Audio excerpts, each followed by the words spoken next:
দেশের বাইরে নীল হেলমেটে দাঁড়িয়ে আছে বাংলাদেশ, শান্তির দায়িত্বে, মানবতার পাশে। ইউএন মিশনটা বেসিক্যালি আমাদের পার্ট অফ আওয়ার এমপ্লয়মেন্ট।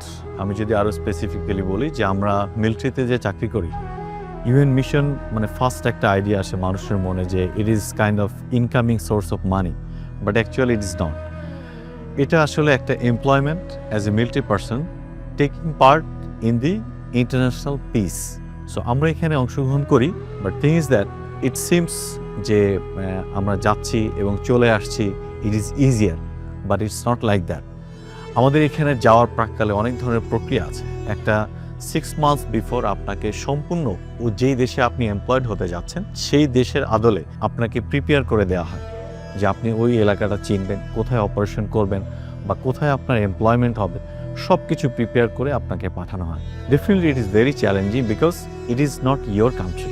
এটা অন্য একটা দেশ যেটা আপনার দেশ থেকে 5, 6, 10,000 কিলোমিটার দূরে। সো আপনি যখন আসছেন এখানে একটা আননোন এরিয়া, মানুষজন সম্পূর্ণ আননোন। সো এখানে অপারেট করা, এখানে মানুষের সাথে মিশে কাজ করা এবং বিভিন্ন দেশ থেকে আগত যারা ইউএনে অংশগ্রহণকারী তাদের সাথে অংশগ্রহণ করে একই সাথে কাজ করা, ইট ইজ রিয়েলি চ্যালেঞ্জিং।